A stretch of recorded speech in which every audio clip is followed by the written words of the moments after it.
Selamat siang, Sobat Kremes di seluruh dunia, di mana berada. Salam Kremes, Kremes.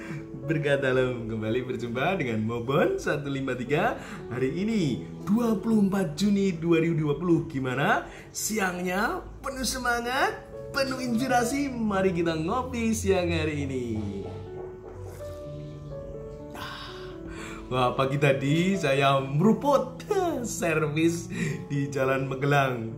Servis baca koran sambil nonton Mbah Minto si Ucup. Wah, sambil buat konten baca-baca. Nah, semoga saudara Kremes selalu memanfaatkan waktu agar kita selalu bisa maju. Oke, Sobat Kremes, setuju?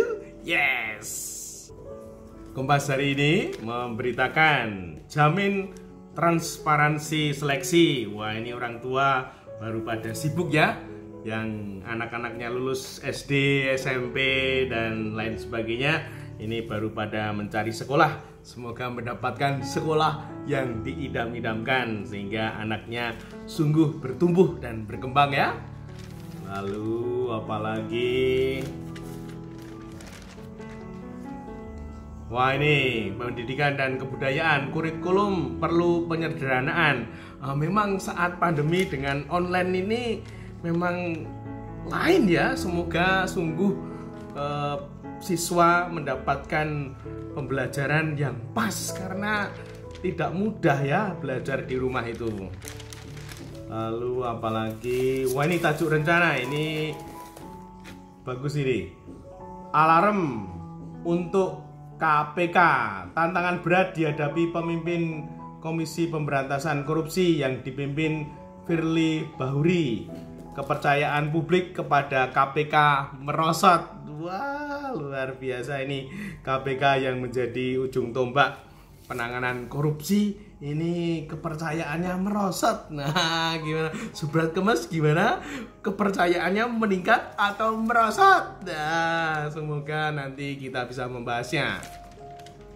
Lalu pembukaan wisata alam beresiko. Wah, nanti kan memang beresiko sekali ya. Ada banyak orang yang berjumpa di tempat yang sama. Ini kerumunan, ini masih menakutkan ini. Bahkan di sini juga dikatakan di Nusantara ini penularan tak terbendung.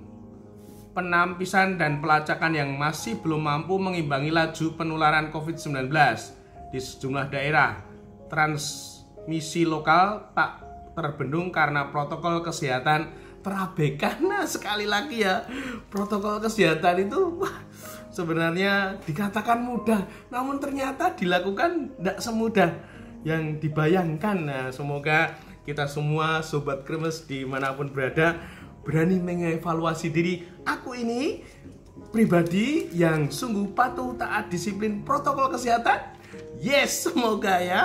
Oke.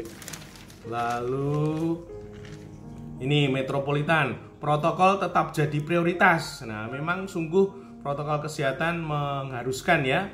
Warga belum antusias mengunjungi objek wisata dan pusat pembelanjaan. Kepatuhan pengelola menjalankan protokol kesehatan sangat penting untuk mencegah penularan COVID-19. Nah, semoga seimbang antara pengelola dan juga wisatawannya ya, didukung oleh pemerintah. Wah, ini kabar baik untuk kita semua. Arab Saudi memutuskan. RI apresiasi Arab Saudi.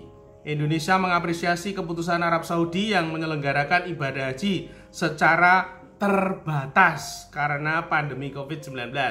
Masyarakat diharapkan memaklumi keputusan Arab Saudi ini. Nah, semoga sungguh sabar bijaksana ya Sobat Kremes di seluruh dunia.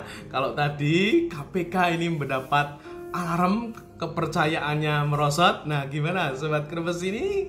Kepercayaan kepada diri kita ini merosot atau enggak? Nah, kemungkinan KPK ini merosot karena sungguh dedikasinya mungkin juga dipertanyakan ya oleh warga Indonesia. Nah, semoga dedikasi kita, tanggung jawab kita tidak dipertanyakan, namun semakin bertumbuh dan berkembang. Nah, maka dari itu kita membutuhkan alarm. Nah, sederhananya kalau kalau mau bangun supaya tidak terlambat itu kita butuh alarm jam beker supaya kita tetap tepat waktu, disiplin. Nah, sehingga hidup kita berdedikasi dan bertanggung jawab. Nah, misalkan saja kalau sebagai petani, wah kok petani kok nggak mau macul, nggak mau nyanggul, wah nggak usah jadi petani. Kalau pedagang kok nggak mau berdagang dari pagi sampai siang bahkan mungkin sore, ya nggak usah berdagang. Nah, kalau guru kok nggak mau mengajar ini, wah yo angon bebek baik. Nah, kalau siswa atau murid kok nggak mau belajar alasannya karena pandemi online daring, wah itu kok kayak wedhus ae ngarit. Nah, lalu kalau romo orang nggak mau melayani, wah itu kok kayak wedhus ae dan ngarit. Kita boleh belajar untuk merenungkan tanggung jawab dan dedikasi kita dalam hidup kita, terlebih di saat pandemi ini. Kalau kita belajar, orang kuat itu siapa? Nah, orang kuat itu adalah orang yang selalu mencari jalan, ya dia itu mencari jalan. Nah, orang yang males, ya bedanya orang yang males itu selalu mencari alasan, mulai alasan baik, akhirnya tidak melakukan. Nah, itulah. Lalu kalau orang positif, nah orang positif itu selalu tanggung jawab dan berdedikasi atas hidupnya, atas tanggung jawabnya, atas profesinya, sehingga dia diacungi jempol. Nah, kalau orang negatif itu dia selalu melempar tanggung jawab. Dia melempar tanggung jawab pada orang lain. Ini sangat tidak berdedikasi. Nah, lalu kalau orang baik, nah orang baik itu dia selalu baik pada semua orang tanpa kecuali. Nah, kalau orang yang setengah baik ini pilih kasih hanya dengan ini dan itu, yang dilayani hanya ini itu. Wah, tidak lupa bahwa kita ini harus semangat di saat yang berat pandemi ini. Kita harus menjadi pribadi yang sungguh-sungguh kuat, pribadi yang sungguh-sungguh baik, pribadi yang sungguh-sungguh positif, sehingga hidup kita, meskipun kita semua punya kekurangan, punya kelemahan, kita bersama Allah kita bisa berbuah, bisa menjadi berkah dan berkat. Oke, sobat kremes, supaya tidak lupa kita ngopi dulu. Sampai jumpa di hari berikutnya. Tuhan memberkati. Salam kremes, kremes berkah dalam.